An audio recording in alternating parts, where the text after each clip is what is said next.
કરવા જઈ રહ્યો છું. સ્ક્રીન શેર થાય ત્યારે મને જરા કહેજો કે શેરિંગ થઈ રહ્યું છે એમ. Okay, everybody able to see the screen? Yes, sir. Okay, thank you.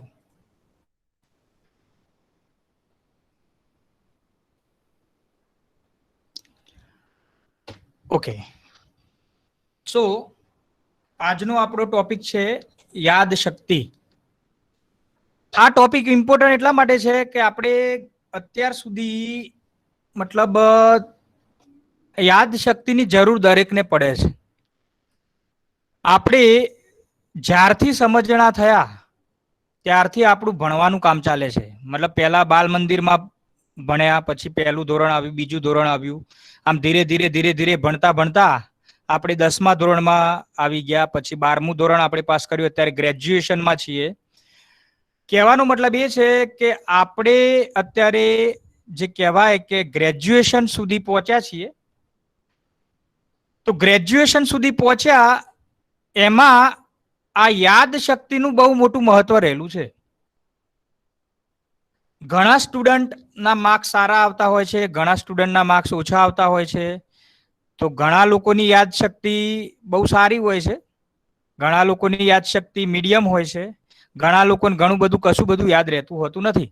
તો આવા જુદા જુદા પ્રકારના માણસો આપણે જોઈ શકીએ છીએ. આમ જોઈએ ને તો દુનિયામાં જો તમે વાત કરો, આખી જો અસ્તિત્વ અથવા સૃષ્ટિ ને આપણે જો ધ્યાનમાં લઈએ તો સૃષ્ટિ ઉપર 4 જ વસ્તુઓ છે. એક છે પદાર્થ વ્યવસ્થા, પદાર્થ અવસ્થા. પદાર્થ અવસ્થા મતલબ રેતી, કાંકરા, મણી, પથ્થર, ધાતુ, આ બધું જે છે એને પદાર્થ અવસ્થા તરીકે આપણે ઓળખીએ છીએ. બીજી અવસ્થા છે એ છે પ્રાણ અવસ્થા. તો પ્રાણ અવસ્થા જે છે એની અંદર આપણે જેટલા બી નાના મોટા ફૂલ, ઝાડ, છોડ, વનસ્પતિ, મોટા ઝાડ, તો આ બધાને આપણે શું કહીએ છીએ? પ્રાણ અવસ્થા. ત્રીજી અવસ્થા જે છે એ છે જીવ અવસ્થા.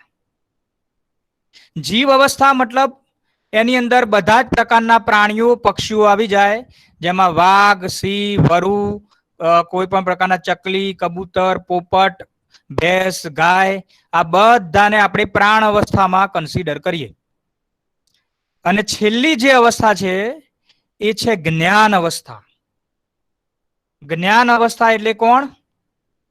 કોણ હશે જ્ઞાન અવસ્થા? યસ,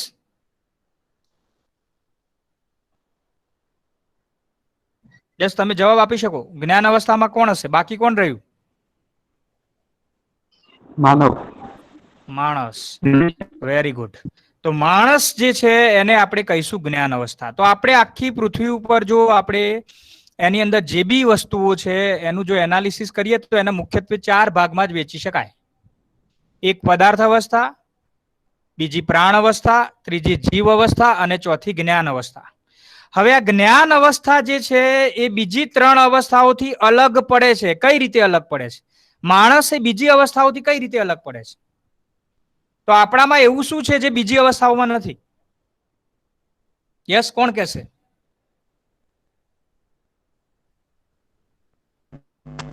સમજ શક્તિ, વિચારવાની ક્ષમતા. તો માણસ જે છે એનામાં એવું શું છે કે જે બીજામાં નથી?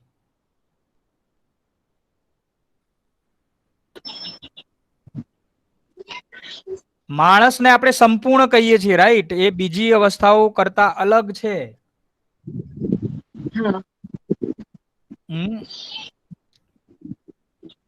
માણસ અને જીવ અવસ્થા, આ બેની જો ચર્ચા કરીએ ને તો જીવ અવસ્થાનું લિમિટેશન છે. જીવ અવસ્થાનું લિમિટેશન શું છે? કે જીવ અવસ્થા જે છે, બીજા પ્રાણીઓ, પક્ષીઓ, એ 4 જ વસ્તુમાં જીવે છે: આહાર, નિદ્રા, ભય અને મૈથુન. આહાર, નિદ્રા, ભય અને મૈથુન. આ 4 ક્રિયાઓ એ બીજી જીવ અવસ્થા કરે છે. જ્યારે માણસમાં આ 4ની સાથે બીજી વધારાની વસ્તુઓ આપેલી છે. કઈ કઈ વસ્તુ આપેલી છે માણસમાં? યસ, વિચાર કરો તો. આહાર, નિદ્રા, ભય, મૈથુન સિવાય માણસમાં કઈક અલગ છે. સમજણ. સમજણ શક્તિ, રાઈટ. તો માણસમાં સમજણ શક્તિ આપેલી છે. માણસ વિચાર કરી શકે છે.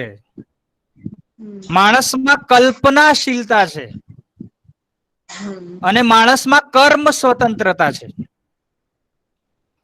બીજી અવસ્થાઓમાં કર્મ સ્વતંત્રતા અને કલ્પનાશીલતાનો અભાવ છે. બીજી જે અવસ્થા છે જીવ અવસ્થા, તો એમાં આહાર, નિદ્રા, ભય અને મૈથુન, એનું આટલામાં જ કામ પૂરું થાય. આહાર, નિદ્રા, ભય અને મૈથુન, આ 4 જ પ્રક્રિયા આખા જીવન દરમિયાન એ કરે. કોઈ એક્ઝામ્પલ લઈ લો, દાખલા કે કૂતરું છે, તો કૂતરું શું કરે? આહાર લે. એનું આખું જીવન કેટલામાં જાય? ખોરાક, નિદ્રા, ભય, મતલબ બીજા પ્રાણીઓનો ભય અથવા માણસનો ભય, એનામાં ભયનું એક અંદર ઇનબિલ્ટ હોય જ એક વસ્તુ.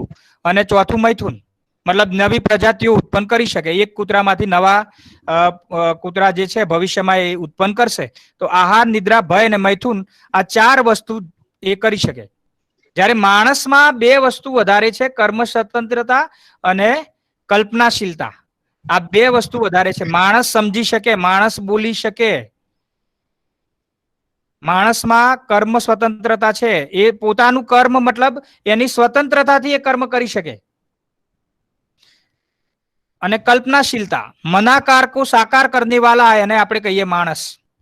એના મનમાં જે ઉદ્ભવે એને એ સાકાર કરી શકે. માણસે વિચાર્યું કે ભાઈ કાર હોઈ શકે, તો કાર એને ઉત્પન્ન કરીને બતાવી. માણસે વિચાર્યું કે કોમ્પ્યુટર બની શકે, તો એને કોમ્પ્યુટર બનાવીને બતાવ્યું. કલ્પનાશીલતા. તો આ કલ્પનાશીલતા અને કર્મ સ્વતંત્રતા, સમજણ શક્તિ, બોલવાની શક્તિ, તો આ બધી વસ્તુઓ જે છે એ માણસમાં છે, જે બીજા પ્રાણીઓમાં તમને જોવા મળતી નથી. રાઈટ. તો આ જે છે એ તમે વસ્તુ દરેક આ વસ્તુને તમે સમજી શકો છો. હવે આપણે વાત કરીએ કે આપણે અત્યાર સુધી ભણવાનું જે કામ કરીએ છીએ, રાઈટ, તો એમાં યાદ શક્તિ એક મહત્વનું પરિબળ છે. હવે એકચ્યુઅલી આપણને પ્રશ્ન થાય કે યાદ શક્તિ એટલે શું? યાદ શક્તિ છે શું? તમે જાતે ટ્રાય કરી શકો. શું કહી શકાય? યાદ શક્તિ એટલે શું? વિચાર કરો તો જરા. યસ, તમે તમારી રીતે જવાબ આપી શકો. એવરીબડી. યાદ શક્તિ એટલે સર જે આપણે ભૂલીએ ના એવી વસ્તુ, જેમ કે નાના છોકરાને ટેબલ શીખવાડો, ટેબલ ઘડિયા, એ પછી લોકો એકદમ યાદ રાખી લે, એને યાદ શક્તિ કહેવાય. બરાબર છે. હવે આપણામાં બી યાદ શક્તિ હોય છે, પ્રાણીઓમાં બી યાદ શક્તિ હોય છે, પણ આપણી યાદ શક્તિ અને પ્રાણીઓની યાદ શક્તિમાં ફરક છે. રાઈટ. પ્રાણીઓ આપણી જેટલી વસ્તુઓ જે આપણે કરી શકીએ છીએ એટલું પ્રાણીઓમાં તાકાત નથી. આપણું જે શરીર છે ને, એ ભગવાને એવું બનાવેલું છે જે મતલબ એકદમ પૂર્ણ છે. જેટલી વસ્તુઓ આપણને આલી છે ને, એ બીજા બધાને એટલી સ્વતંત્રતા આપી નથી. માણસમાં જેટલી પૂર્ણતા છે એ બીજામાં નથી, બીજી 3 અવસ્થાઓમાં નથી. એ તો આપણે સમજી શકીએ બહુ સરળતાથી. યસ. એકચ્યુઅલી આપણે પહેલા ધોરણથી માંડીને ગ્રેજ્યુએશનમાં અત્યાર સુધી આ યાદ શક્તિનો ઉપયોગ તો કરીએ છીએ, પણ એકચ્યુઅલી છે શું? એ છે શું? એને જો મારે વ્યાખ્યાયિત કરવી હોય તો શું, કેવી રીતે કરી શકાય?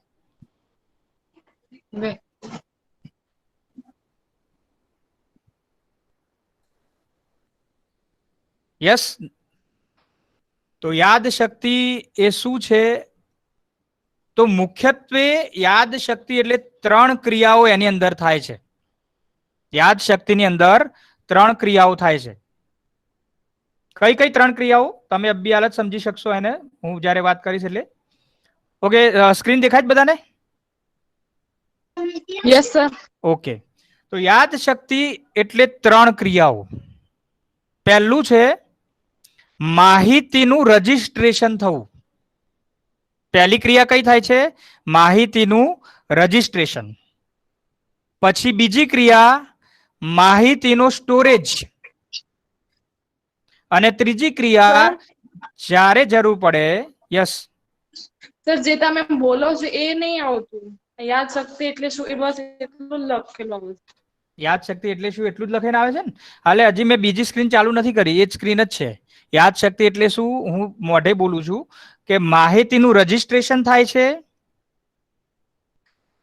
કોઈ પણ માહિતી હોય તો એને આપણે તમને દાખલા તરીકે આજનું લેક્ચર છે બરાબર, તો આજનું લેક્ચર હું બોલું છું, તમે સાંભળો છો, તો ત્યાં સાંભળવાનું કામ કર્યું એ શું થયું? એ શું થયું? માહિતીની નોંધણી થઈ. શું થયું? માહિતીની નોંધણી, એટલે કે એને ઇંગ્લિશમાં આપણે કહીએ માહિતીનું રજીસ્ટ્રેશન. બીજું શું થાય છે? માહિતીનો સંગ્રહ. મતલબ માહિતી તમે જેનું નોંધણી થઈ, જે માહિતીની નોંધણી થઈ એ તમારા માઇન્ડમાં, તમારા મગજમાં એનો સંગ્રહ થયો. અને ત્રીજું કામ શું થાય છે? માહિતીનો રિકોલ. મતલબ જ્યારે જરૂર પડે ત્યારે આપણે એ માહિતીને પાછી યાદ કરીએ છીએ, તો એને કહેવાય માહિતીનું રિકોલ. તો મુખ્યત્વે યાદશક્તિ એટલે શું થાય છે? માહિતીની નોંધણી થાય છે, માહિતીનું સંગ્રહ થાય છે, અને જ્યારે જરૂર પડે ત્યારે આપણે માહિતીને પાછી મેળવીએ છીએ, મતલબ પાછી યાદ કરીએ છીએ, જેને કહેવાય માહિતીનું રિકોલ કરીએ છીએ. જેને કહેવાય માહિતીનો રિકોલ કરીએ. જ્યારે જરૂર પડે ત્યારે આપણા અંદર જે બી માહિતી સંગ્રહ થયેલું છે એ માહિતીને પાછી યાદ કરવી, પાછી એને ઉપયોગમાં લાવવી, એને કહીએ છીએ માહિતીનું રિકોલ. તો યાદશક્તિ એટલે 3 પ્રોસેસ થાય છે. માહિતીનું રજીસ્ટ્રેશન થાય છે, માહિતીનું સ્ટોરેજ થાય છે, અને માહિતીની જ્યારે ફરીથી જરૂર પડે ત્યારે આપણે એને રિકોલ કરીએ છીએ. દાખલા તરીકે આપણે અત્યારે જે આખા સેમિસ્ટર દરમિયાન ભણીએ છીએ એ શું થયું કહેવાય? એ શું થયું કહેવાય? માહિતીનું સંગ્રહ.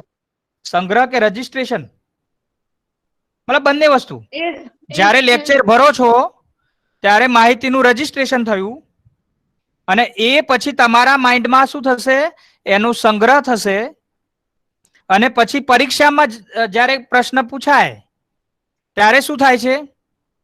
રિકોલ. આપણે જે કંઈ ભણ્યા છીએ, જે કંઈ પણ સમજ્યા છીએ, જે આપણા મગજમાં માહિતી સંગ્રહ થયેલો છે, એને પરીક્ષામાં જ્યારે પ્રશ્ન પૂછાય છે ત્યારે શું કરીએ છીએ? રિકોલ. રિકોલ કરીએ છીએ.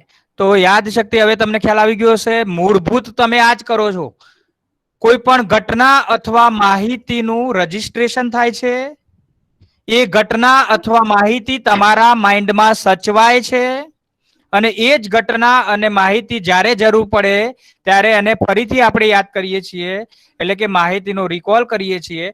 આ રીતે આ યાદશક્તિ એટલે 3 પ્રોસેસ: માહિતીનું રજીસ્ટ્રેશન, માહિતીનો સંગ્રહ, અને માહિતીનો રિકોલ. જ્યારે જરૂર પડે એને ફરીથી યાદ કરવી, એને આપણે કહીશું માહિતીનો રિકોલ. તો મુખ્યત્વે આ 3 વસ્તુ થાય છે. હવે આ યાદશક્તિના 2 પ્રકાર. યસ, ઇનપુટ પ્રોસેસ અને આઉટપુટ જેવું સાહેબ. બસ જે કોમ્પ્યુટરમાં છે ને, એકચ્યુઅલી કોમ્પ્યુટર કે શાના ઉપરથી બન્યું તમને ખબર છે? કોમ્પ્યુટર માણસ ઉપરથી જ બનાવ્યું છે.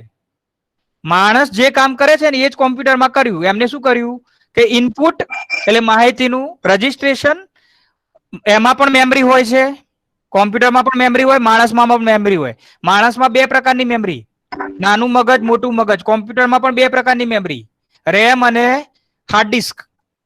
રાઈટ? એમાં બી નાનું મગજ, મોટું મગજ. અને જ્યારે જરૂર પડે એટલે રેમમાંથી ને હાર્ડ ડિસ્કમાંથી આપણે ફરીથી એને ઓપન કરી શકીએ, રિકોલ કરી શકીએ. એટલે ઇનપુટ, પ્રોસેસ, આઉટપુટ જે કોમ્પ્યુટરમાં થાય છે એ જ માણસમાં થાય છે. માણસમાં પણ ઇનપુટ થાય છે, પ્રોસેસ થાય છે, અને આઉટપુટ થાય છે. Same thing. એટલે કોમ્પ્યુટર બનાવવા પાછળ જે હેતુ છે એ માણસમાંથી જ એને બનાવવામાં આવ્યું છે. તો તમે માણસ અને કોમ્પ્યુટરને સરખાવો તો ઘણું બધું સામ્યતા છે. ઘણી બધી સામ્યતા, ઘણી બધી એટલે મોટા ભાગનું બધું એક જ વસ્તુ છે. માણસમાં જેવું કામ થાય છે ઇનપુટ, પ્રોસેસ, આઉટપુટ, એવું જ કામ કોમ્પ્યુટરમાં થાય છે ઇનપુટ, પ્રોસેસ, આઉટપુટ. માણસમાં 2 મગજ, કોમ્પ્યુટરમાં પણ 2 મગજ. માણસમાં હૃદય, કોમ્પ્યુટરમાં પ્રોસેસર. રાઈટ? તો આ રીતે એની અંદર બી મતલબ આપણા જેવું જ કામ થાય છે. માણસની અંદર નસો હોય છે, કોમ્પ્યુટરની અંદર વાયરો હોય છે. રાઈટ? ઘણું બધું સામ્યતા તમને જોવા મળશે. તો માણસ એટલે મનાકાર કો સાકાર કરને વાલા, મનમાં જેવો આકાર આવે એને સાકાર કરે એનું નામ માણસ.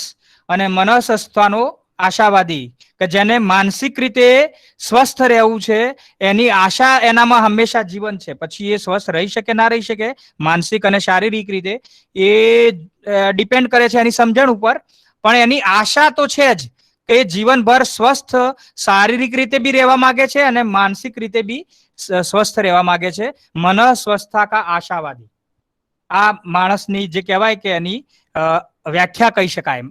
મનાકાર કો સાકાર કરને વાલા, મનસ્સ્થતા કા આશાવાદી, આ છે માણસની વ્યાખ્યા. તો આપણે વાત કરતા હતા યાદ શક્તિના બે પ્રકારો છે. યાદ શક્તિને આપણે બે ભાગમાં વહેંચી શકીએ. એક તો કુદરત તરફથી મળેલી અને બીજી માણસે વિકસાવેલી. કુદરત તરફથી મળેલી મતલબ અમુક લોકો જન્મજાત બહુ એમને ભગવાનની દેન હોય, હોશિયાર હોય, કોઈ પણ વસ્તુને બહુ ઝડપથી યાદ રાખતા હોય, તો એ કુદરત તરફથી મળેલી યાદ શક્તિ કહેવાય. શકુંતલા દેવી નામ સાંભળ્યું છે? Shakuntala Devi. Yes sir, yes sir. Shakuntala Devi છે ને, એની એક સિરિયલ પણ બની છે, વેબ સિરીઝ, કદાચ કોઈએ જોઈ હોય તો. આ શકુંતલા દેવી ની એવી તાકાત હતી કે મતલબ એ કોઈ બી ગુણાકાર, ભાગાકાર, સરવાળો, બાદબાકી કઈ પણ વસ્તુ એ મતલબ વિધિન અ સેકન્ડ કરી શકતા. બીજું તમને વાત કરું કુદરત તરફથી મળેલી યાદ શક્તિની અંદર સ્વામી વિવેકાનંદ. તો સ્વામી વિવેકાનંદ એક વખતે એક ચોપડી હતા ને આમ ફેરવતા હતા, મતલબ એના પુસ્તકો નામ ખાલી ફેરવતા હતા. એટલે એક બાજુમાં વ્યક્તિ બેઠેલો, એને કીધું સ્વામીજી આ શું કરો છો, માત્ર પુસ્તકો કેમ ફેરવો છો આમ ખાલી ફટાફટ ફટાફટ? એટલે સ્વામી કેમ પુસ્તકો નહીં ફેરવતો, આ વાંચું છું. એટલે પેલો વ્યક્તિ કે આ રીતે ઓછું વંચાય, આ રીતે આટલી ઝડપથી કોઈ વાંચી શકે? એટલે સ્વામીજી કે તમે એમ કરો, આ પુસ્તક તમારી જોડે રાખો અને તમે કોઈ પણ પેજ ઉપરથી કોઈ પણ પ્રશ્ન મને પૂછો, હું એનો જવાબ આપીશ. તો સ્વામી વિવેકાનંદને પેલા વ્યક્તિએ વચમાંથી એક પેજ ખોલ્યું અને એ પેજમાં જે લખ્યું હતું એના વિશે પૂછ્યું. તો સ્વામી વિવેકાનંદે પરફેક્ટ એનો જવાબ આપી દીધો. તો આ શું હતું કે એમને કુદરત તરફથી એક ભેટ મળેલી. મતલબ બધાને આપણી કુદરતી યાદ શક્તિ ભગવાને આપેલી જ છે. તમે માણસ જાતિમાં જન્મ્યા છો એટલે તમને ભગવાને આ ભેટ આપેલી જ હોય, કુદરતી તમને માઇન્ડ આપ્યું જ હોય. તો કુદરત તરફથી મળેલી અને બીજી જે છે યાદ શક્તિ એ માણસે વિકસાવેલી. તો અમુક લોકોની યાદ શક્તિ શાર્પ હોય છે, પણ એવું જરૂરી નથી કે શાર્પ હોય એ લોકો આગળ વધી શકે. બીજો રસ્તો પણ છે, તમે તમારી યાદશક્તિને વિકસાવી બી શકો. આવી ઘણી બધી મેથડ છે કે જેને માણસ એ મેથડનું એપ્લાય કરી અને એ યાદ શક્તિને વિકસાવી શકે. That is possible. તો આ જે સેકન્ડ પોર્શન છે ને એના ઉપર આપણું આખું લેક્ચર ચાલશે, માણસે વિકસાવેલી યાદ શક્તિ. તો આ ઘણી બધી મેથડોની આપણે ચર્ચા કરીશું. આ જે તમને હું આ યાદ શક્તિમાં એકચ્યુઅલી આ યાદ શક્તિ વાળું જે લેક્ચર હું લઈ રહ્યો છું એના પાછળ એક કારણ એ છે કે મેં એક બુક વાંચેલી, યાદ શક્તિ નામની બુક હતી. એના લેખક હતા જીતેન્દ્ર અઢિયા. આ બુક મને એટલી સારી લાગી એટલે મને થયું કે આની એક પાવર પોઈન્ટ પ્રેઝન્ટેશન બનાવવું જોઈએ અને આ દરેક વિદ્યાર્થી સુધી આને પહોંચાડવું જોઈએ. તો એ બુકનું મેં આ પીપીટી બનાવ્યું છે, પાવર પોઈન્ટ પ્રેઝન્ટેશન બનાવ્યું છે. અને એ બુકની જેટલી બી મેથડ છે એ મેથડને મેં ટ્રાય કર્યો છે કે તમારા સુધી પહોંચાડી શકું. તો આ યાદ શક્તિની મદદથી એમાં જે મેથડ્સ છે એનો જો તમે ઉપયોગ કરો તમારા જીવનમાં, તમારા ભણવામાં, તો તમે એની મદદથી જે કહેવાય કે સારા માર્ક્સ પરીક્ષામાં લાવી શકો અને એ તમને ભવિષ્યમાં પણ તમારા કોઈ બિઝનેસમાં જાઓ તો બિઝનેસમાં, કોઈ જોબમાં જાઓ તો જોબમાં, દરેક જગ્યાએ એ મેથડોને એપ્લાય કરી અને તમે વધારે સારી રીતે મતલબ યાદ શક્તિનો ઉપયોગ કરી અને એને તમે એપ્લાય કરી શકો. That is possible. એ તમને ઘણું બધું મદદરૂપ થઈ શકે. તો આવી મેથડ્સની ચર્ચા આપણે આ લેક્ચરમાં કરીશું. તો બે પ્રકારની યાદ શક્તિ છે. કુદરતી રીતે ભગવાને જે કુદરતી તમે જન્મ્યા ત્યારથી અમુક લોકોની શાર્પ હોય છે પણ તમે વિકસાવી બી શકો. તો એ વિકસાવવા માટે શું કરવું પડે? એક તો અનુભવથી તમે યાદ શક્તિ તમારી વિકસાવી શકો અને બીજું કેળવી શકાય, યાદ શક્તિને કેળવી શકાય. ભગવાને બધાને મગજ તો આપ્યું છે પણ તમે જેટલું એને કેળવો એટલું એ મગજ વધારે શાર્પ બનાવી શકાય. તો આપણે મતલબ માણસ પોતે પણ એના માઇન્ડને વિકસાવી શકે, એને વિસ્તૃત કરી શકે. તો એના માટે એને માણસે જે મગજ છે એને કેળવવું પડે. દુનિયામાં એક જ વસ્તુ એવી છે, જેટલું વાપરો ને એટલું વધે. તમે કોઈ પણ વસ્તુ જુઓ જેને વાપરો ને તો એ ઘટે, પણ આ એક એવી વસ્તુ છે જે વાપરવાથી વધે. કઈ વસ્તુ છે એ? જેટલું વાપરો એટલું વધે. જ્ઞાન. માઇન્ડ, મગજ. મગજ જેટલું વાપરીએ ને એટલું એનો વધારો થાય, મતલબ એમાં વિકાસ થાય. તો મગજ એવી વસ્તુ છે કે જે વાપરવાથી વધે, બાકી તમે કોઈ પણ વસ્તુ છે વાપરવાથી ઘટે. પણ આ માઇન્ડ જે છે જેટલું વાપરીએ ને એટલું વધે. તો તમારે જેટલું બને એટલું માઇન્ડ વાપરવું જોઈએ. જે અત્યારે આપણે 18-20 જણા ભેગા થયા છીએ એ લોકો વાપરી રહ્યા છે, બાકીના મિત્રો શું કરી રહ્યા છે આઈ ડોન્ટ નો. ઓકે, તો 2 પ્રકારની યાદશક્તિ હોઈ શકે, કુદરત તરફથી મળેલી અને માણસે વિકસાવેલી. જનરલી આ 2 પ્રકારની યાદશક્તિ હોઈ શકે. યાદશક્તિનું મહત્વ અને ફાયદા. બરાબર, તો યાદશક્તિનું મહત્વ શું છે, કોના માટે ઉપયોગી છે? તો આપણને ખબર જ છે, વિદ્યાર્થીઓ માટે તો ઉપયોગી છે, કેમ કે વિદ્યાર્થીને પરીક્ષા આપવાની હોય છે. વાલીઓ માટે પણ ઉપયોગી છે, કેમ કે વાલીઓ જો ધારે તો વિદ્યાર્થીને ભણાવી શકે. શિક્ષકો માટે પણ ઉપયોગી છે. નોકરિયાતોને પણ ઘણી બધી વસ્તુઓ યાદ રાખવી પડતી હોય છે. વેપારીઓ માટે બી ઉપયોગી છે, કેમ કે વેપારીને જો યાદ ના રાખે તો ઘણું બધું વેપારમાં નુકસાન આવી શકે. વીમા એજન્ટ, એને ઘણા બધા પ્લાન હોય, LIC નો વીમો સમજાવવો હોય તો એને બી ઘણી બધી વસ્તુઓ સમજી અને બીજા વ્યક્તિને સમજાવવા માટે એને પણ યાદશક્તિનો ઉપયોગ કરવો પડે. આ તો મેં થોડાક એક્ઝામ્પલ અહીં લખ્યા છે કે ઘણા બધા, મતલબ માણસ માત્ર યાદશક્તિ એના માટે ઉપયોગી છે. એમાં વિદ્યાર્થી હોય, વાલી હોય, શિક્ષકો હોય, નોકરિયાતો હોય, વેપારી હોય કે પછી વીમા એજન્ટ હોય, કોઈ પણ હોય, આ બધા માટે યાદશક્તિ ઉપયોગી છે. એનું મહત્વ રહેલું છે. માણસ માટે યાદશક્તિનું ખૂબ જ મહત્વ રહેલું છે. આગળ આપણે વાત કરીએ એ પ્રમાણે 3 પ્રક્રિયા થશે યાદશક્તિમાં. 3 પ્રક્રિયા થશે. શું થશે? માહિતી અથવા ઘટનાની નોંધણી, રજીસ્ટ્રેશન, માહિતીનો સંગ્રહ, સ્ટોરેજ, અને જ્યારે જરૂર પડે એટલે માહિતી પાછી યાદ કરવી, જેને આપણે કહીશું રિકોલ.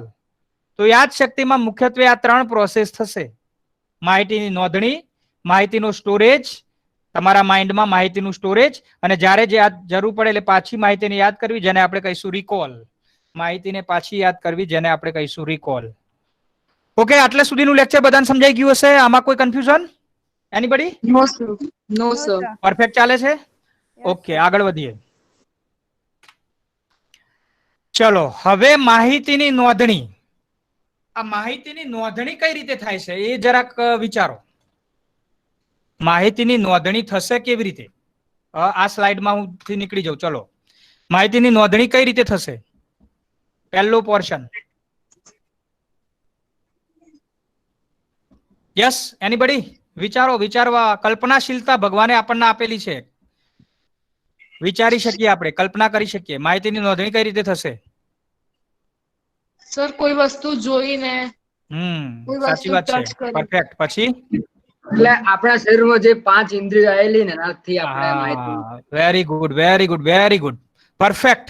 આપણને ભગવાને 5 ઇન્દ્રિયો આપેલી છે, જેને આપણે જ્ઞાનેન્દ્રિય કહીએ છીએ. ભગવાને આપણને એકચ્યુઅલી 10 વસ્તુ આપેલી છે. 5 જ્ઞાનેન્દ્રિય અને 5 કર્મેન્દ્રિય. 5 જ્ઞાનેન્દ્રિયો આપેલી છે અને 5 કર્મેન્દ્રિયો આપેલી છે. તો એમાં 5 જે જ્ઞાનેન્દ્રિયો જે આપણને ભગવાને આપી છે, ભગવાન કહો કે કુદરત કહો, ભગવાન એટલે કુદરત, બીજું કઈ નથી. ખ્યાલ આવ્યો? કુદરત જે છે એને આપણે ભગવાન કહીએ છીએ, રાઈટ? તો 5 જ્ઞાનેન્દ્રિયો જે આપેલી છે એ કઈ કઈ જ્ઞાનેન્દ્રિયો આપેલી છે? એક આપણને આપી છે આંખ, જેના દ્વારા આપણે જોઈ શકીએ છીએ. બીજા આપ્યા છે કાન, જેના દ્વારા આપણે સાંભળી શકીએ છીએ. ત્રીજું આપ્યું છે આપણને નાક, જેના દ્વારા આપણે સૂંઘી શકીએ છીએ. ચોથું આપ્યું છે યસ જીભ, રાઈટ? જીભ, તો એનાથી આપણે સ્વાદ લઈ શકીએ છીએ. અને પાંચમું સ્પર્શ. સ્પર્શ જે છે, જેનાથી આપણને કોઈ વસ્તુ ઠંડી છે ગરમ છે એનો અનુભવ આપણે કરી શકીએ છીએ. તો આ 5 જ્ઞાનેન્દ્રિયો છે, આંખ, નાક, કાન, જીભ અને સ્પર્શ. આ 5 જ્ઞાનેન્દ્રિયો દ્વારા આપણે કોઈ પણ માહિતીની નોંધણી કરીએ છીએ. એમ આઈ રાઈટ ઓર રોંગ? તમે વિચારો. Yes sir. બરાબર. કારણ કે આ પોચ સિવાય તમે માહિતી લઈ જ ના શકો. હા, એટલે તમે કઈ ભણો છો તો બી આ 5 ઇન્દ્રિયોનો ઉપયોગ થાય છે. Yes sir. રાઈટ. તમે અત્યારે હું લેક્ચર આપી રહ્યો છું તો તમે 2 વસ્તુનો ઉપયોગ કરી રહ્યા છો. કઈ કઈ 2 વસ્તુ? એક તો તમે આ જે પીપીટી ચાલે છે એને જોઈ રહ્યા છો, એટલે આંખનો ઉપયોગ ચાલુ છે તમારો. અને બીજું શાનો ઉપયોગ કરી રહ્યા છો? કાનનો. કાનનો ઉપયોગ કરી રહ્યા છો. એટલે આંખ અને કાન દ્વારા તમે માહિતી અત્યારે નોંધી રહ્યા છો. આ પ્રેઝન્ટેશન ચાલુ ના હોત તો માત્ર સાંભળવાનું કામ થતું હોત. પ્રેઝન્ટેશન જો ચાલુ ના હોત તો માત્ર કાન દ્વારા તમે સાંભળવાનું કામ કરતા. પ્રેઝન્ટેશન છે એટલે તમે માહિતીને મતલબ જોઈ બી શકો છો અને સાંભળી બી શકો છો. તો અત્યારે તમે 2 ઇન્દ્રિયોનો ઉપયોગ કરો. ઓકે, હવે એક રહસ્યની વાત કરી દઉં. જબરજસ્ત રહસ્ય યાદ શક્તિનું. તો આ રહસ્ય એ છે કે તમે કોઈ પણ માહિતી અથવા તો કોઈ પણ ઘટનાને જેટલી વધારે ઇન્દ્રિયોનો ઉપયોગ કરીને યાદ રાખશો એ ઘટના અથવા એ માહિતી તમને વધારે ઝડપથી યાદ રહેશે. એમ આઈ રાઈટ ઓર રોંગ? કોઈ પણ વસ્તુને સમજવા તમે મેક્સિમમ ઇન્દ્રિયોનો ઉપયોગ કરો તો એ વસ્તુ વધારે ઝડપથી આપણને યાદ રહેતી હોય છે. R you getting the point? Yes sir. સમજાય છે? તો તમે જ્યારે કોઈ વસ્તુ વાંચતા હોય તો તમે જો બોલીને વાંચો, મતલબ જે બી વાંચો છો એ બોલતા બોલતા વાંચો તો શું થશે વિચારો? તમારું જોવાનું કામ ચાલુ છે, બોલો છો એટલે બોલીને તમારા જે શબ્દો છે કાન ઉપર પડશે. રાઈટ. તો કાનનું કામ બી ચાલુ થશે, જોવાનું કામ બી ચાલુ થશે. તો આ રીતે બોલીને વાંચવાથી વધારે ફાયદો થાય મનમાં વાંચો એના કરતા, કેમ કે એમાં વધારે ઇન્દ્રિયોનો ઉપયોગ થાય. હું તમને એક એક્ઝામ્પલ આપું. ચલો એક મસ્ત એક્ઝામ્પલ આપું. ધારો કે હું તમને એક ગુલાબના ફૂલ વિશે, તમે ધારો કે એવું વિચારી લો કે તમે ગુલાબને કોઈ દિવસ જોયું નથી. બધા એવું વિચારો કે ગુલાબને કોઈ દિવસ જોયું નથી. રાઈટ. હવે હું તમને ગુલાબ વિશે સમજાવવા માંગુ છું. હવે મેં શું કર્યું કે તમને ગુલાબ સમજાવવા માટે મેં તમને ગુલાબ વિશે વાર્તા કરી. ભાઈ ગુલાબ આવું હોય, એનો કલર ગુલાબી હોય, એમાં પાખડીઓ હોય, રાઈટ, એની સુગંધ આવી હોય. આવી મેં તમને એક નિબંધ તરીકે ગુલાબને સમજાવ્યો, ચર્ચા કરી ગુલાબ ઉપર. હવે વર્ષ પછી તમને પૂછું કે ભાઈ ગુલાબ વિશે આપણે વર્ષ પહેલા ચર્ચા કરી હતી, તમને આ ગુલાબ વિશે કેટલું યાદ છે? તમને શું લાગે કેટલું યાદ હશે? તમે પહેલા કોઈ દિવસ ગુલાબ જોયેલો નથી, મેં તમને ગુલાબ વિશે સમજાવ્યા, વર્ષ પછી તો કેટલું યાદ હશે?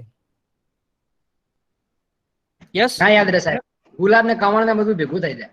બધું ભેગું થઈ જાય. રાઈટ. બહુ યાદ ના રહે, પણ કદાચ 20-25% તમને યાદ રહે, હા. એનાથી વધારે ના રહે. પણ હવે હું તમને શું કરું છું કે એક ગુલાબ જે છે, એક ગુલાબ તમને પ્લાસ્ટિકનું ગુલાબ બતાવું છું. બરાબર. હવે પ્લાસ્ટિકનું ગુલાબ બતાવી અને તમને કહું છું કે ભાઈ જુઓ આ ગુલાબ છે, આની આવી ગુલાબી પાખડીઓ હોય. રાઈટ. અને પછી તમને વાત કહું છું કે ગુલાબ આવું હોય, એની સુગંધ આવી હોય, એમાં આવી પાખડીઓ હોય, એનો આકાર આવો હોય, એનો રંગ આવો હોય. અને પછી વર્ષ પછી તમને કહું કે ભાઈ પેલું ગુલાબ બતાવ્યું તું, વાર્તા કરી હતી, તમને કેટલું યાદ હશે? 50% યાદ રહે પછી એમ. હા, તો માત્ર ગુલાબની વાર્તા કરી એના કરતા પ્લાસ્ટિકનું ગુલાબ બતાવીને વાર્તા કરું ને તો તમને થોડુંક વધારે યાદ રહેશે. 50% આપણે સમજીએ કે 50% જેટલું તો આપણને યાદ રહેશે. હવે થોડાક આગળ વધીએ. હવે હું શું કરું છું, તમને ગુલાબ જે છે એ ઓરિજિનલ ગુલાબ બતાવું છું. ઓરિજિનલ ગુલાબ બતાવું છું, તમને કહું છું ભાઈ આ ગુલાબનો સ્પર્શ બી કરો, જુઓ એના પાખડીઓ જે છે ને કેટલી એકદમ સુવાળી છે, તમે એનો સ્પર્શ કરો. અને પછી ગુલાબ વિશે ચર્ચા કરું. અને વર્ષ પછી તમને કહું કે ભાઈ ગુલાબ કેવું છે જરા કહો તો, કેવું તો કેટલું યાદ રહેશે? તો પછી સાહેબ ગુલાબ ભૂલાય જ ના તમને.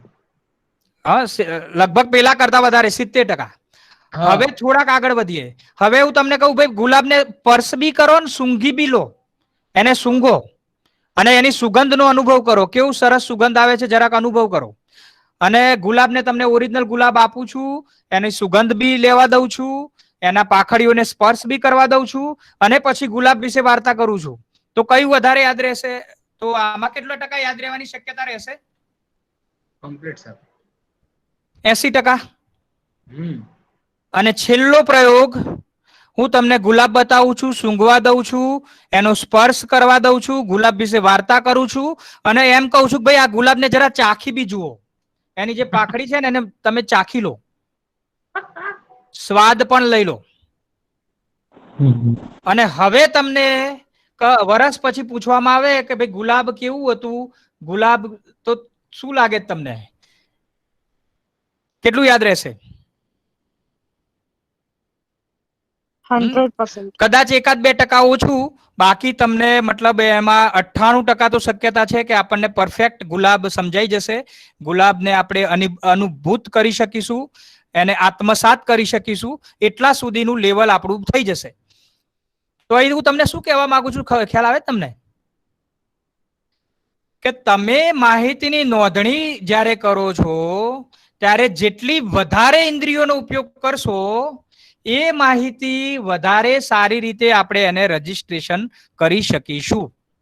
R you getting the point? એ જેટલું મતલબ માહિતીની નોંધણીમાં વધારે ઇન્દ્રિયોનો ઉપયોગ કરીશું, એટલું માહિતીનો સંગ્રહ સારો થશે. એટલો માહિતીનો સંગ્રહ સારો થશે. અને જો માહિતીનો સંગ્રહ સારો થયેલો હશે તો માહિતી પાછી યાદ આવવામાં પણ તકલીફ ઓછી પડશે. આવું રહસ્ય તમને અત્યાર સુધી તમે ભણ્યા એમાં કેટલા સાહેબોએ જણાવ્યું, પહેલા ધોરણથી માંડીને 12મા ધોરણ સુધી અને અત્યારે ગ્રેજ્યુએશન સુધી. અને આજે પણ મારે ફ્રી લેક્ચર હોવાથી, મતલબ બીજા સાહેબ લેક્ચર નતા લઈ શકે એવા, એટલે મારે લેક્ચર લેવું પડ્યું. બાકી આ માહિતી અત્યાર સુધી હજી સુધી તમારા સુધી પહોંચવાની હતી કે નથી પહોંચવાની? સાહેબ આજ સુધી તો કોઈને નહીં કીધું આવું અમને.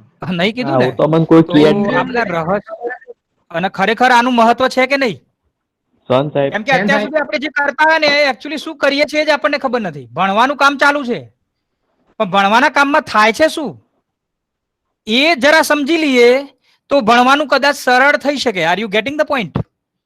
આ વસ્તુને જ જો સમજી લઈએ કે એકચ્યુઅલી ભણવાની પ્રક્રિયા છે શું, તો ભણવાની પ્રક્રિયા મતલબ આટલું જ છે: માહિતીની નોંધણી, માહિતીનો સંગ્રહ અને માહિતી પાછી યાદ કરવી. તો મુખ્યત્વે તો આ 3 ક્રિયા જ કરીએ છીએ આપણે. તો એને આજે આપણે સમજવાનું ટ્રાય કરી રહ્યા છીએ. તો સમજાઈ ગયું છે બધાને? આગળ Yes, વધીએ. sir. આ તો સાહેબ આગળ આપણે વધીએ. જેવું કે ઘેરથી નીકળી જાય પણ ખબર નહીં એમ. શું કહો છો? એટલે આ પેલા જેવું કે ઘેરથી નીકળી જાવ તમે પણ ચો જવાનું કોઈ ખબર નહીં. હા, આપણે મતલબ સફર ઉપર છીએ, આપણી હા. સફર ચાલુ છે પણ ક્યાં પહોંચવું છે એ ખબર નથી. એટલે એ જે આપણે મતલબ ભણવાનું ક્રિયા જે ચાલુ છે, ભણવામાં એકચ્યુઅલી શું છે એને સમજવાનો આજે ટ્રાય કરી રહ્યા છીએ. ઓકે, આટલું લેક્ચર ક્લિયર છે બધાને? આગળ વધીએ. Yes sir. હવે માહિતીની જે નોંધણી છે એમાં આપણે આગળ બી ચર્ચા કરી થોડીક, તો મેં તમને ઉદાહરણ દ્વારા સમજાવી દીધું. તો એક તો સાંભળવાથી માહિતી તમે નોંધણી કરી શકો. સાંભળવું અને જોવું એને ઓડિયો વિઝ્યુઅલ કહેવાય. સાંભળવું મતલબ ઓડિયો, સાંભળવું અને જોવું ઓડિયો વિઝ્યુઅલ, રાઈટ? પછી સાંભળવું, જોવું અને સ્પર્શવું ઓડિયો વિઝ્યુઅલ અને કેનેસ્થેટિક. ત્રણેય વસ્તુ સાથે કરીને કોઈ માહિતીને નોંધવી. પછી સાંભળવું, જોવું, સ્પર્શવું અને સૂંઘવું, 4 વસ્તુનો સાથે યુઝ કરી અને કોઈ માહિતીની નોંધણી કરવી. સાંભળવું, જોવું, સ્પર્શવું અને સૂંઘવું. અને છેલ્લે સાંભળવું, જોવું, સ્પર્શવું, સૂંઘવું અને સ્વાદ લેવો. ઓડિયો વિઝ્યુઅલ, કેનેસ્થેટિક, સ્મેલ અને ટેસ્ટ. આ 5 વસ્તુઓનો ઉપયોગ કરી અને કોઈ માહિતીને નોંધણી કરવી. તો આપણે આગળ ઉદાહરણ આપ્યું, ગુલાબનું ઉદાહરણ, બરાબર છે? તો જેમાં મેં તમને આ 5 ક્રિયાઓ સમજાવી. તો માહિતીને આપણે 5 રીતે નોંધણી કરી શકીએ. 5 ઇન્દ્રિયો ભગવાને આપી છે. એમાંથી એક ઇન્દ્રિયની મદદથી બી કરી શકાય, 2 ઇન્દ્રિયની મદદથી બી કરી શકાય, અથવા તો 5 ઇન્દ્રિયોનો ઉપયોગ કરીને બી કોઈ માહિતીને નોંધ કરી શકાય. પણ જેટલી વધારે ઇન્દ્રિયોનો આપણે ઉપયોગ કરીશું એ માહિતી વધારે આપણા સ્ટોરેજમાં જશે. આ ક્લિયર છે બધાને? એટલે મેક્સિમમ ઇન્દ્રિયોનો ઉપયોગ કરો તમે તો એ તમને વધારે સારું યાદ રહેશે. તમે જુઓ કે તમને કોઈ વાર્તા કહેવામાં આવે, દાખલા કે મહાભારતની હું તમને વાર્તા કહું કે ભાઈ મહાભારતમાં 5 પાંડવો હતા, 5 પાંડવોનું આ નામ હતું યુધિષ્ઠિર, ભીમ, અર્જુન, સહદેવ, નકુલ, બરાબર. આવી રીતે હું તમને વાર્તા કહું અને તમે મહાભારતની ટીવી સિરિયલ જુઓ તો કયામાં વધારે શક્યતા છે યાદ રહેવાની? TV serial. ટીવી સિરિયલમાં વધારે ઝડપથી યાદ રહેશે, કેમ કે એમાં આપણી વધારે ઇન્દ્રિયોનો ઉપયોગ થશે, ટીવી રાઈટ. એમાં આપણે સિરિયલ. ટીવી સિરિયલ ને જોશું, એના પાત્રો જે છે એને આપણે વિઝ્યુઅલી જોઈ શકીશું, એ પાત્રો વચ્ચેનો સંવાદ સાંભળી શકીશું, રાઈટ. તો એમાં વધારે ઇન્દ્રિયોનો ઉપયોગ થશે એટલે એ આપણને વધારે ઝડપથી યાદ રહેશે, રાઈટ. હું તમને આ પ્રેઝન્ટેશન વગર લેક્ચર લઉં અને પ્રેઝન્ટેશન સાથે લેક્ચર લઉં તો કયું વધારે યાદ રહેશે?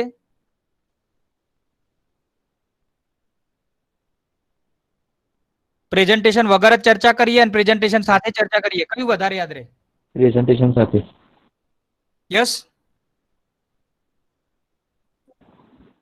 પ્રેઝન્ટેશન સાથે, કેમ કે એમાં આપણી વધારે ઇન્દ્રિયોનો ઉપયોગ થવાનો, એમાં આપણી વધારે ઇન્દ્રિયોનો ઉપયોગ થવાનો, રાઈટ. તો કહેવાનો મતલબ એ છે કે જેટલી વધારે ઇન્દ્રિયો દ્વારા આપણે કોઈ વસ્તુનું નોંધણી કરીએ તો એ આપણને વધારે એનું સ્ટોરેજ વધારે પ્રમાણમાં આપણા અંદર થશે, રાઈટ. તો આ એક અગત્યનું રહસ્ય મેં તમને જણાવ્યું. આગળ વધીએ. હવે યાદ શક્તિના પ્રકારો આપણે આગળ તો વાત કરી કે ભાઈ કુદરતી તરફથી મળેલી યાદ શક્તિ અને આપણે વિકસાવેલી યાદ શક્તિ, પણ એના સિવાય આ રીતે પણ તમે એના પ્રકારો પાડી શકાય કે ભાઈ એક તો ટૂંકા ગાળાની યાદ શક્તિ, મધ્યમ ગાળાની યાદ શક્તિ અને લાંબા ગાળાની યાદ શક્તિ. ટૂંકા ગાળાની યાદ શક્તિ, મધ્યમ ગાળાની યાદ શક્તિ અને લાંબા ગાળાની યાદ શક્તિ. દાખલા તરીકે તમને ફોન આવ્યો કે ભાઈ રોનક સર નો નંબર કયો? તમે ફોન ઉપર બે જ મિત્રો વાત કરો છો અને તમને એક મિત્રએ પૂછ્યું કે રોનક સર નો નંબર કયો? તમે શું કરશો કે ચાલુ ફોનમાં એ નંબરને આપણે જોઈશું અને એ નંબર જે છે એને ટૂંકા ગાળા માટે યાદ રાખશું. તમે શું કરશો? એને મેમોરાઇઝ કરી દેશો 9904057885. પછી એને બીજા મિત્રને કહેશો કે ભાઈ લખ 9904057885. તો આ જે તમે યાદ રાખ્યું એ કઈ ટાઈપની યાદ શક્તિ કહેવાય?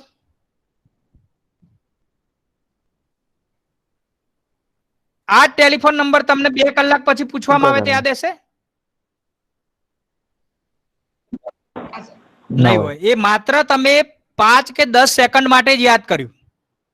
કેટલા માટે યાદ કર્યું કે ભાઈ પેલા વ્યક્તિને જ્યારે તમે ટેલિફોન નંબર કહો છો એટલે તમે મોબાઈલમાંથી મારો નંબર જોઈ લીધો, એ નંબરને થોડી વાર માટે મેમોરાઇઝ કરી લીધો અને એ નંબર બીજા સામેવાળા વ્યક્તિને કહી દીધો ભાઈ આ નંબર છે લખી નાખ. અને પછી જો કલાક 2 કલાક પછી પૂછવામાં આવે કે ભાઈ રોનક સરનો નંબર કયો હતો તમે મને આપ્યો તો એ તમને યાદ રહેશે નહીં. તો એ ટૂંકા ગાળાની યાદ શક્તિ કહેવાય. આપણે દિવસમાં હજારો લોકોને મળતા હોઈએ છીએ, રાઈટ.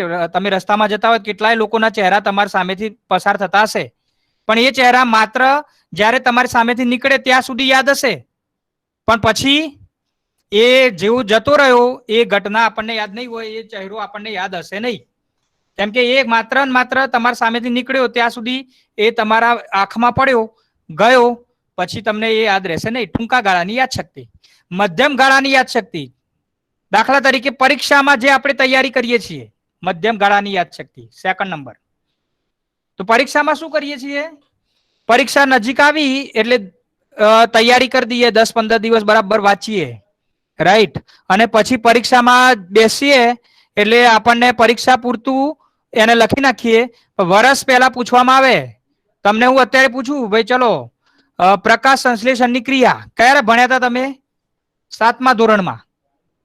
હવે અત્યારે તમને પૂછું ભાઈ પ્રકાશ સંશ્લેષણની ક્રિયા સમજાવો, તો આમાંથી કેટલા લોકોને યાદ છે? અને યાદ છે તો કેટલી યાદ છે? સમજાય છે?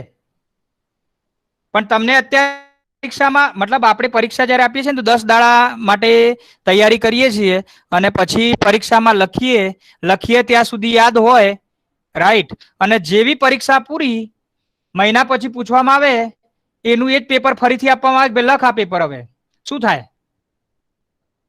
યસ, એ કઈ પ્રકારની યાદશક્તિ કહેવાશે?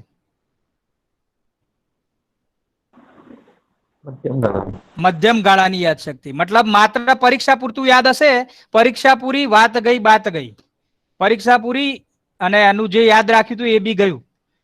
ઘણા લોકો પેલું ગોખતા હોય, સી લેંગ્વેજ નો પ્રોગ્રામ, પેલિન્ડ્રોમ નંબર ગોખી નાખે, પરીક્ષામાં લખી નાખે, પરીક્ષા પૂરી પછી પૂછવામાં આવે પેલિન્ડ્રોમ નંબર, સાહેબ એ તો ગોખ્યું હતું થોડા સમય માટે, પરીક્ષા માર્ક્સ આવે ત્યાં સુધી આવડે, પછી નહીં.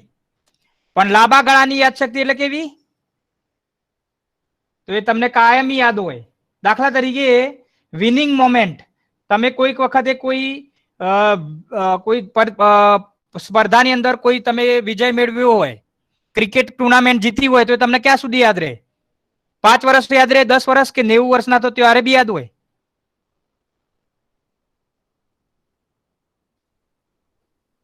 Yes, winning moment. સાહેબ એ તો યાદ રહે જ, કારણ કે લાંબા ગાળાની. જીત્યા હોય એટલે. હા, એ જીત્યા હોય એટલે આપણને યાદ જ હોય. વિનિંગ મોમેન્ટ તો એ લાંબા ગાળાની યાદશક્તિમાં આવશે. ધારો કે તમારે કોઈના જોડે ઝઘડો થયો હોય, રાઈટ, ઝઘડો થયો હોય ને એક જણે બીજાને 2 લાફા માર્યા, બીજાએ પેલાને 5 લાફા માર્યા. હવે એ 90 વર્ષની ઉંમર સુધી યાદ રહે કે ના રહે? આવી ઘટનાઓ તો એ બી યાદ રહે. સાહેબ એ તો ઝઘડા ઉપર ડિપેન્ડ કરે.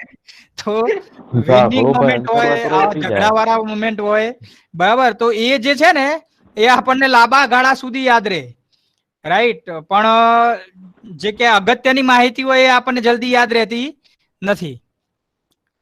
તો આમાં એક વસ્તુ સમજવાની છે, માહિતી 2 પ્રકારની હોય. માહિતી 2 પ્રકારની હોય. એક છે અગત્યની અને બીજી બિન અગત્યની. મતલબ એક માહિતી એવી હોય કે જે અગત્યની હોય અને બીજી માહિતી એવી હોય કે જેનું કોઈ અગત્યતા ના હોય. હવે બિન અગત્યની માહિતી હોય એ યાદ ના રાખો તો કઈ વાંધો નથી, કોઈ જરૂરી નથી એવી માહિતી યાદ રાખવાની જરૂર નહીં, રાઈટ. કે ભાઈ ટિકટોકમાં કોઈએ વિડીયો બનાવ્યો તો એ ટિકટોકમાં વિડીયોમાં કેવો નાચે છે, કૂદે છે, તો આપણે યાદ રાખવાની જરૂર નથી, એ બિન અગત્યની માહિતી છે. પણ અગત્યની માહિતી હોય તો એમાં પાછી 2 પ્રકારની હોય. અગત્યની માહિતીમાં પાછા 2 પ્રકાર. કયા 2 પ્રકાર? અગત્યની માહિતીમાં એક પ્રકાર એવો કે જેમાં આપણને રસ પડે, અને અગત્યની માહિતીમાં બીજો પ્રકાર એવો કે જેમાં આપણને રસ ના પડે. તો રસ પડે એ તો ઓટોમેટિક યાદ રહી જ જાય. જે વસ્તુમાં આપણને રસ પડે એ આપણને યાદ રહી જાય. ફિલ્મ ગીતો વાગતા હોય તો ગાયન આખો યાદ રહી જાય, કેમ કે ગાયનમાં આપણને રસ પડે. પણ રોનક સર લેક્ચર લે કે ચૈતાલીબેન લેક્ચર લે, હવે લેક્ચરમાં રસ ના પડે તો શું થાય? એ યાદ રહે નહીં. પણ લેક્ચર છે અગત્યની માહિતી, એટલે અગત્યની માહિતી 2 પ્રકારની. એકમાં એવી કે રસ પડે, બીજી એવી કે જેમાં રસ પડે નહીં. પણ અગત્યની છે, રસ પડે છે તો ઓટોમેટિક યાદ રહી જશે. અગત્યની છે, રસ નથી પડતો પણ છતાં એને યાદ તો રાખવી પડે. એવું તો થાય નહીં કે ભાઈ સાહેબનું લેક્ચર નહીં ભરીએ તો ચાલશે, કે મેડમનું લેક્ચર નહીં ભરીએ તો ચાલશે. ચાલે એવું? એને અવોઇડ કરી શકો તમે? સમજાય શું કહેવા માંગુ છું? માહિતી 2 પ્રકારની છે, અગત્યની, બિન અગત્યની. બિન અગત્યની યાદ રાખવાની જરૂર જ નહીં, ચલો ભૂલી જાવ તો વાંધો નહીં. અગત્યની છે, હવે એમાં રસ પડે બી શકે, રસ ના બી પડે. રસ પડે તો એને યાદ રાખવા માટે બહુ તાકાત કરવી ના પડે. ભણવામાં જે વિદ્યાર્થીઓને રસ પડતો હશે ને એમને બહુ મહેનત કરવી પડતી નથી, એ ઓટોમેટિક એમને યાદ રહી જ જાય. પણ પાછી જે અગત્યની માહિતી હોય પણ રસ ના પડે તો એમના માટે પછી એમને શું કરવું પડે કે રસ પડે કે ના પડે ભણવું તો પડે, કેમ કે પરીક્ષામાં લખવું પડે, પરીક્ષામાં લખીને સારા માર્ક્સ લાવવા પડે, કેમ કે એ જ તમારું રિઝલ્ટ આપશે. તો અગત્યની માહિતી હોય એમાં રસ પડે કે ના પડે એને યાદ રાખવી જરૂરી છે. તો આ એક એનાલિસિસ બધા સમજી ગયા છે? સમજાય છે બધાને શું કહેવા માંગુ છું? Everybody? Yes sir. Yes sir. Good. હવે યાદશક્તિના ઇન્દ્રિયોના આધારે પ્રકાર. યાદશક્તિના ઇન્દ્રિયોના આધારે પ્રકાર. તો તો ઇન્દ્રિયોના આધારે આપણે એને ઓડિટરી મતલબ સાંભળીને યાદ રાખીએ એવી માહિતી, વિઝ્યુઅલ એટલે કે જોઈને યાદ રાખીએ એવી માહિતી, અને કાઇનેસ્થેટિક એટલે કે અમુક માહિતી કાઇનેસ્થેટિક કહેવાય. દાખલા તરીકે તમને જે કાર ચલાવતા આવડે છે, રાઈટ, કાર ચલાવતા આવડે એ કેવી રીતે યાદ રહે છે? તો એ કાઇનેસ્થેટિક માહિતી કહેવાય. જ્યારે આપણે કાર ચલાવીએ ને ઓટોમેટિક આપણને બધું આવડે, મતલબ કાર ક્યારે ગેર પાડવા, ક્યારે એક્સિલેટર આપવું, ક્યારે બ્રેક મારવા, એ ઓટોમેટિક તમારું તમે ભલે ને બીજું વિચાર કરતા હોય, કોઈની જોડે વાત કરતા હોય તો બી કાર ચલાવતા હોય તો તમારું કાર ઉપર નિયંત્રણ પરફેક્ટ હોય, તો એ જે યાદ રહ્યું કાર ચલાવવાનું એ કાઇનેસ્થેટિક માહિતી કહેવાય. પછી દાખલા કે સાયકલ ચલાવતા હોય તો એ પણ ઓટોમેટિક સંતુલન જળવાઈ જ રહે. પેલા પિયાનો વગાડે છે ને, પિયાનો, આપણને એમ થાય કોઈ બી ગીત ફટાફટ આમ આગળીઓ ફેરવ્યા કરે, કેવી રીતે વાગતું હશે વિચારો? હા, તુમ તો ઠહેર પરદેસી સાથ ક્યાં નિભાઓગે, તો પેલો પિયાનોમાં ફટાફટ એની ટ્યુન વગાડી જ દે. તો એ કેવી રીતે, મતલબ એનું હાથ આમ ફર્યા જ કરે. તો એ કઈ ટાઈપની માહિતી કહેવાશે? કાઇનેસ્થેટિક. અને એ કઈ રીતે યાદ રાખે છે કે એવી પ્રેક્ટિસ થઈ ગઈ હોય કીબોર્ડ ઉપર કે ઓટોમેટિક એની વગાડીઓ ફરે. પિયાનો વગાડવું, હાર્મોનિયમ વગાડવું, કાર ચલાવવી, સાયકલ ચલાવવી, તો આ જે છે એ કાઇનેસ્થેટિક પ્રકારની માહિતી કહેવાય. આપણે કીબોર્ડ, ચલો F5 નું છોકરું કીબોર્ડ ઉપર હાથ ફેરવે અને 3rd યર નું છોકરું કીબોર્ડ ઉપર હાથ ફેરવે, કોમ્પ્યુટર નું કીબોર્ડ, તો એમાં ફરક લાગે તમને? તમે F5 માં હતા, શું હાલત હતી તમારી કીબોર્ડ માટે? લાગે ને સાહેબ? હા, એન સીન બીન બધું ખોળવું પડતું કે ચો હે આ બધું. શબ્દો શોધવા પડતા હતા, રાઈટ.